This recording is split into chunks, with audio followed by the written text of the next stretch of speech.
Alright, what's going on everybody? Tom here, and welcome back to Kaitaku, the show where I check out manga, anime, comics, and maybe even movies based off of our favorite video games. So if you're new to the channel, then the subscribe button helps me out an absolute ton, way more than you know, and let me know in the comments what your favorite gaming-based anime or manga is to maybe check out in a future episode, who knows. So I know I'm incredibly late to capitalize on the Metroid Dread hype with this, but hey, here we go anyway. So when Nintendo released Metroid Zero Mission in 2004, with it they also released a Japan-only 2-volume manga by Kenji Ishikawa to go along with it, giving Samus' backstory and Samus' character way more spotlight than she's ever had before. So this book opens up to Samus doing what she does best, hunting bounties in what I would guess is Samus' design based on either Metroid 2 or Super Metroid. So Samus starts reminiscing of the past after the job, and it takes us back to Samus' childhood. Her parents are miners of this mineral called a fluorite that the Federation uses to power its ships.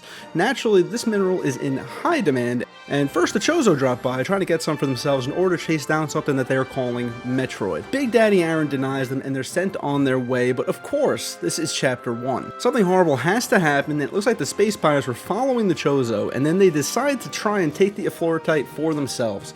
Ridley and his boys wipe out literally the entire planet, save for Samus and her parents, where Papa Aaron decides the best course of action is to blow up all the fluorite so the space pirates can't get it and go out in a blaze of glory, taking as many of them with him as he can. This is a good enough distraction for Samus to get away, but not before Ridley, of course, kills her mother right in front of her, really letting us know how much of an asshole he is right off the bat. So, fast forward 11 years, Samus is now around maybe 16, looking much more like the badass we all know and love. She's been infused with Chozo DNA to survive Zebes' harsh environment. She's been given the power suit to make her nearly unstoppable, but she's still young, still naive. She's not the hardened warrior that we know just yet. There's this great moment of Samus bonding with some butterflies, only for them to be fucking decimated seconds later by the lead Chozo, Grey Voice, and his flamethrower. Favorite part of this whole bit is the butterfly pulling out a gun. I don't know why, I didn't think the butterfly was packing, it's too good. Soon after, we get our first shot of Samus actually in action against the space pirates. Having joined up with the Federation, they're tracking space pirates who've been kidnapping children and forcing them to work. You know, some dark shit. Samus obviously is not going to stand for child trafficking and goes in guns blazing against her commanding officer's wishes. Her and her two friends take them all out in this very well drawn action sequence, but it ends in Samus unable to pull the trigger when it comes down to executing the last space pirate thanks to the crying little girl that she just saved stepping in to stop her. Soon after, we're introduced to everyone's favorite character from Metroid, Adam Malkovich. Any objections, lady? Yeah, that Adam, who still seems like a fairly generic general type character who I really will never understand what Samus sees in this guy. In fact, just as we meet Adam, we realize he's been played. He's interrogating the space pirate Samus spared, only to realize that he's there to distract the Federation while they make their moves on Zebes and the Chozo. So naturally, Samus disobeys orders, runs straight to Zebes to protect the only family she has left. However, for whatever reason, the space pirates now follow Mother Brain as their master, which Samus' adoptive parent Grey Voice uses to appear to be the one controlling the space pirates, even inviting Samus to join them. We get a big exposition dump here by the Mother Brain, how she created the power suit, how the Chozo were molding Samus to be a weapon for the new space pirates, but of course Samus isn't having that and just open fires, only to be interrupted by an old friend. So Ridley swoops in, gives Samus heavy PTSD, similar to how it's portrayed in Other M, but it actually makes sense here because it's the first time she's seen him since he killed her family. The reason this got so much shit in Other M is because by that point, Samus has killed Ridley like 100 times at this point, so here it makes sense, but in Other M, they just tried to, I guess, recapture that, but it made absolutely no sense in Other M, and that's why everyone hates that scene.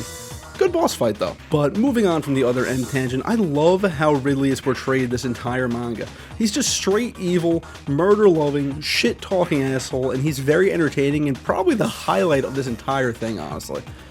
Ridley continues to taunt Samus, saying he survived that explosion by eating the corpses of her friends and family. Very family-friendly stuff, boys, which is meant to explain how Ridley keeps surviving in the games. He has a regenerative ability when he eats flesh. He's basically a zombie, dude. But I like this. It gives Ridley a very Grand Fisher vibe from early Bleach, making it much more personal for Samus to hate this motherfucker. So I like it, I like it. So it takes some time. It takes Samus 3 entire chapters to overcome her fear, and then she just goes in on Ridley, shooting him right in the face. It's beautiful. And of course, it's also revealed that Grey Voice was not actually a dickhead and just pretending to help the space pirates was not to get killed by them. He dons his own power suit to try and put an end to Mother Brain as redemption for creating it in the first place. Obviously, this doesn't work. Mother Brain calls in Ridley, who side B's him real good to finish him off. Before he goes down, he pulls out the Iron Man Super from Marvel vs. Capcom to take out any space pirate stopping Samus from escaping so she can get away. So, of course, Ridley has also killed Samus' new family along with her old one. So, skip forward a few more years. The whole backstory is over. We're in essentially the present day right before Metroid Zero Mission now. So, we see Samus in the full Carmen Sandiego getup, bursting with confidence and the swagger we think of when we think of Samus. She crashes a Federation celebration and kills a monster in the process, demands an insane bounty, accepts it, and just leaves, showing how much she's grown in just this one scene. I love this a lot. This was cool, and I would love to see the Carmen Sandiego outfit come back for something. It's like an alternate costume or something. It's funny. I like Carmen Sandiego. I like Carmen Sandiego Samus. But during this time gap, Ridley and the space pirates have gained control of the Metroids and have been using them to take over planets one by one until the Federation finally says screw it and dispatches Samus solo to begin the Zero Mission to Zebes. And this is now the point where the first game and Zero Mission both begin. So I actually thought the manga would end right here, but there was a little bit more. They more or less retell the entirety of Zero Mission up until the encounter with Mother Brain.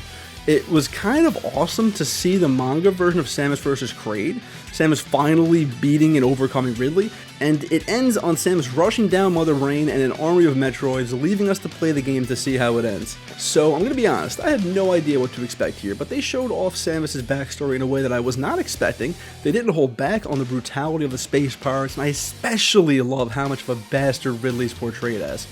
The art is phenomenal for the most part, especially during the action scenes, and before Dread, this was the most we ever saw of the actual Chozo people, and it's very interesting to see what Samus' upbringing was really like before she became this solo badass bounty hunter that we all know her as.